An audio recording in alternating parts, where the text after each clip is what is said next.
Hello friends, SBI के जितने भी ग्राहक हैं उन सभी के लिए एक महत्वपूर्ण न्यूज़ है। एसबीआई ने अब अपनी एमओडी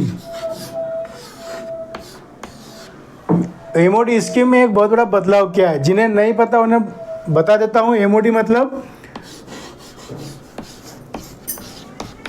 मल्टी ऑप्शन डिपॉजिट।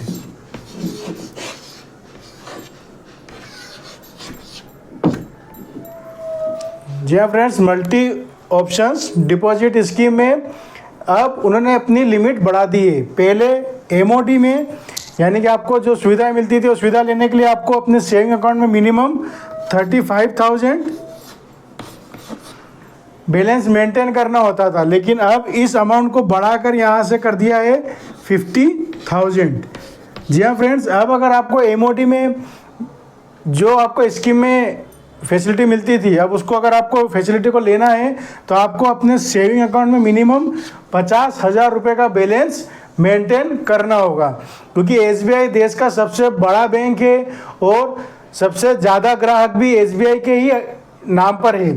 तो फ्रेंड्स, अब अगर आप एसबीआई के ग्राहक हैं और इस अकाउंट को मेंटेन करना चाहते हैं और इसकी सुविधाएं लेना चाहते हैं तो अब आपको मिनिमम 50,000 रुपये मेंटेन करना होगा। अब बात करते हैं फ्रेंड्स कि इस एमओडी अकाउंट में क्या क्या फैसिलिटी मिलती है। तो फ्रेंड्स, इसकी सबसे बड़ी खासियत ये है कि बिना किसी बाधा के या बिना किसी लिमिटेशन के आप इस अकाउंट में, जो कि सेविंग अकाउंट होता है, उसी में आप एफडी अकाउंट के बराबर इंटरेस्ट रेट भी ले सकते हैं। जी हाँ, वैसे ही एमओडी अकाउंट में 50,000 रुपये से ऊपर, 50,000 से ज़्यादा यानी कि 50,000 प्लस अमाउंट होता है तो एसबीआई उसको ऑटोमेटिकली 1,000 की एफडी में कन्वर्ट कर देता है। जी हाँ फ्रेंड्स, 1,000 रुपये की एफडी में कन्वर्ट कर देता है। जैसे अगर आपके पास 55,000 रुपये हैं, ठीक है फ्रेंड्स,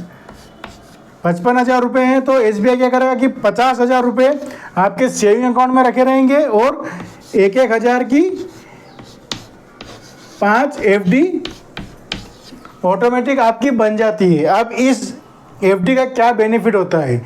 इसमें रहता है फ्रेंड्स कि इसमें आपको सेविंग अकाउंट से काफ़ी अच्छा इंटरेस्ट मिलता है, यानी कि लगभग एफडी के बराबर इंटरेस्ट रेट मिलता है। अगर हम अभी बात करें तो एसबीआई जो है वो जनरल एफडी पर करीब 6.5% के आसपास ब्याज दे रहा है। वहीं पे अगर आप इसके थ्रू एफडी करवाते हैं तो आपको लगभग 6.5% ही वहाँ पर मिलता है। लेकिन जब आप डायरेक्ट एफडी करवाते हैं तो फ्रेंड्स आपका जो रुपया होता है वो 1 साल, 2 साल या 3 साल के लिए फ्रीज हो जाता है।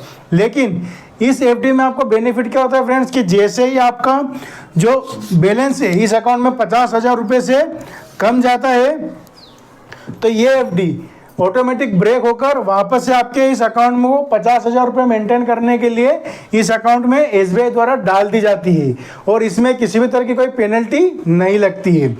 इसमें एक और चीज़ है कि जितने भी सीनियर सिटीजन अगर ये स्कीम में अपना पैसा डालते हैं, एमओडी में अपना पैसा डालते हैं, तो उनको जनरल पब्लिक से थोड़ा ज़्यादा बेनिफिट मिलता है। बात करते हैं फ्रेंड्स कि इसमें आप दूसरे बैंक में भी फ़ायदा ले सकते हैं या नहीं। जैसे कि एसबीआई में एमओडी कहा जाता है, वैसे ही अदर एक और नाम है इसका जो अदर बैंकों में जाना जाता है, उसे स्वीप अकाउंट कहा जाता है, स्विच अकाउंट।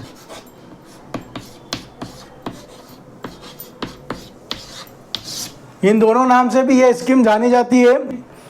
सभी बैंकों की एक थ्रेशोल्ड लिमिट होती है, जैसे कि यहाँ पर 50,000 रुपये कर दी है 35,000 से बढ़ाकर, वैसे ही अलग अलग बैंकों में अलग अलग थ्रेशोल्ड लिमिट होती है।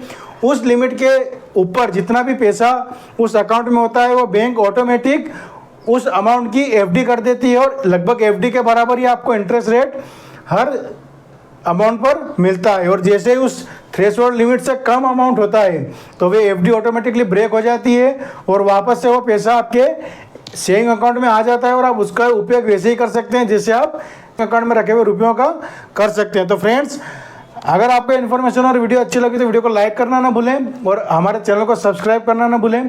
साथ ही साथ इस वीडियो को शेयर कीजिए अपने फ्रेंड्स फैमिली के साथ और कलीग्स के साथ, ताकि वे भी इस तरह की स्कीम का फ़ायदा उठा सकें। मिलते हैं अगले वीडियो में। धन्यवाद।